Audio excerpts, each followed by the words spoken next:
عید کی نماز کا طریقہ حنفی فقہ کے مطابق، پہلے اس طرح نیت کیجئے،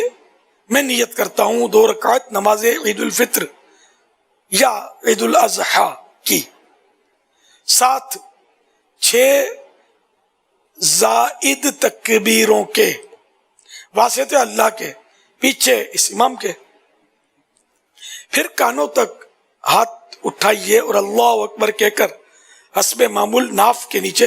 باندھ لیجئے اور ثنا پڑھیے، پھر کانوں تک ہاتھ اٹھائیے اور اللہ اکبر کہتے ہوئے لٹکا دیجئے،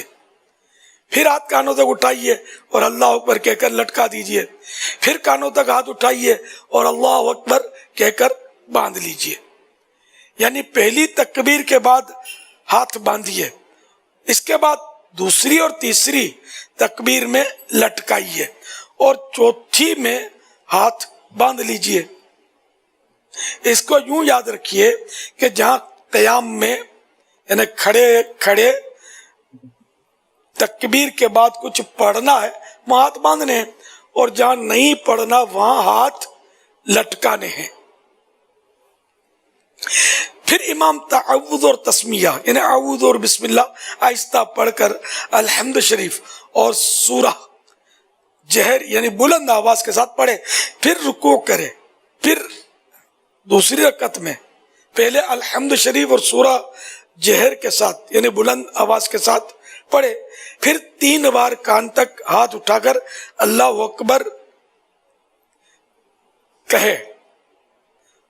امام اللہ اکبر کہے گا تو سب مقتدی بھی کانوں یہ 3 بار کان تک ہاتھ اٹھائیں اور اللہ اکبر کہیں اور ہاتھ نہ باندھیں، اور چوتھی بار بغیر ہاتھ اٹھائے اللہ اکبر کہتے ہوئے رکوع میں جائیں اور قاعدے کے مطابق نماز مکمل کر لیں۔ ہر 2 تکبیروں کے درمیان 3 بار سبحان اللہ کہنے کی مقدار چپ کھڑا رہنا ہے۔ حضرت سیدنا برائدہ رضی اللہ عنہ سے مروی ہے، حضور انور صلی اللہ علیہ وآلہ وسلم نے ارشاد فرمایا، اے حضور صلی اللہ تعالی علیہ وآلہ وسلم عید الفطر کے دن، جو رمضان شریف کے بعد آتی عید وہ عید الفطر کہلاتی ہے، عید الفطر کے دن کچھ کھا کر نماز کے لیے تشریف لے جاتے تھے، اور عید اضحیٰ یعنی بقرعید کے روز نہیں کھاتے تھے جب تک نماز سے فارغ نہ ہو جاتے۔ اور بخاری کی روایت حضرت سیدنا انس رضی اللہ عنہ سے ہے کہ عید الفطر کے دن تشریف نہ لے جاتے جب تک چند کھجوریں نہ کھا لیتے، اور وہ طاق ہوتی یعنی 1 3 5 7 اس طرح طاق، شاید اوڈ، ہاں یعنی اوڈ ہوتی۔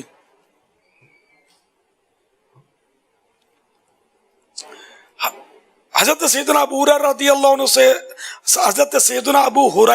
رضی اللہ عنہ سے روایت ہے، اللہ کے پیارے نبی صلی اللہ علیہ وآلہ وسلم عید کو یعنی نماز عید کے لیے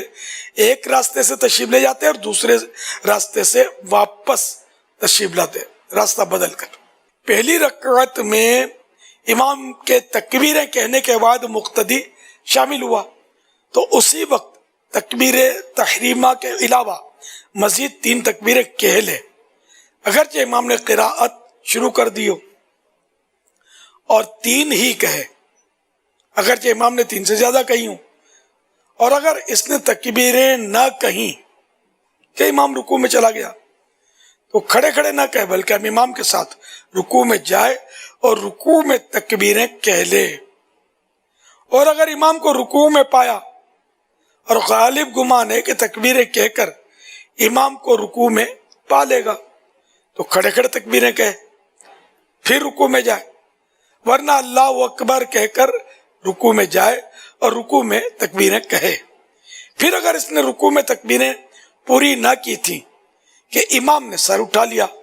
تو باقی ساقط ہو گئیں، یعنی بقیہ تکبیریں اب معاف ہو گئیں، اور اگر امام کے رکوع سے اٹھنے کے بعد شامل ہوا تو اب تکبیریں نہ کہے بلکہ امام کے سلام پھیرنے کے بعد جب اپنی بقیہ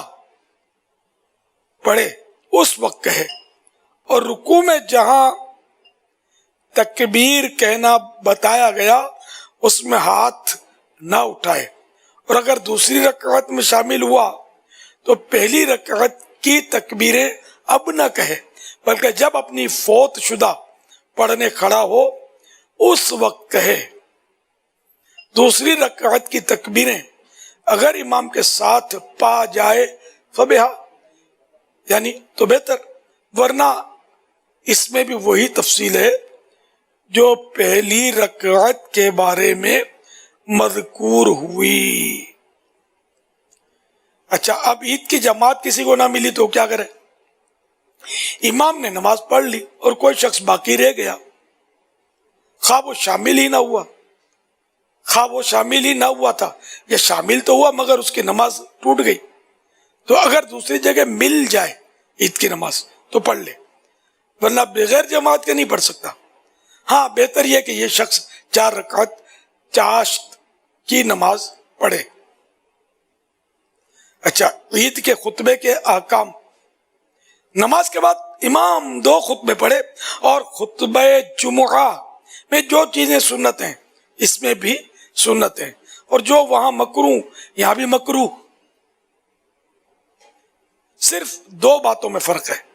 ایک یہ کہ جمعہ کے پہلے خطبے سے پیشتر، یعنی پہلے خطبے سے پہلے خطیب کا بیٹھنا سنت تھا، اور اس میں یعنی عید کے خطبے میں نہ بیٹھنا سنت ہے۔ دوسرے یہ کہ اس میں پہلے خطبے سے قبل 9 بار اور دوسرے کے پہلے 7 بار اور ممبر سے اترنے کے پہلے 14 بار اللہ اکبر کہنا سنت ہے، اور جمعہ میں نہیں۔ تو یہ تو خطیب کے لیے تکبیریں کہنا، عام لوگوں کے لیے نہیں ہے۔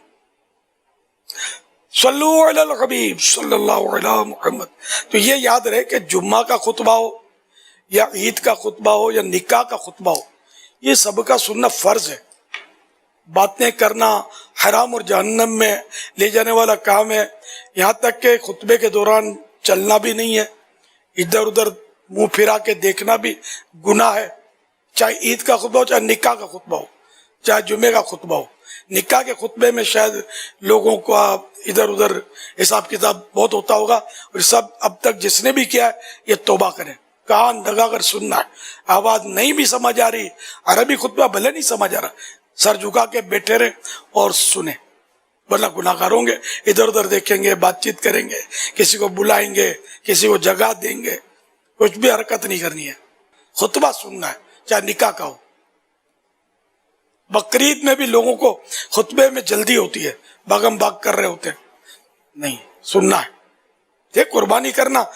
بھی کار ثواب ہے، تو خطبہ سننا بھی تو کار ثواب ہے، بلکہ خطبہ نہ سننا تو ابھی آپ نے سنا کہ خطبہ سننا،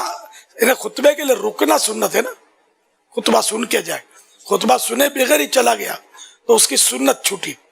اور اب خطبہ سننے کے لیے رکا ہے تو اب توجہ سے اس کو سننا ضروری ہے۔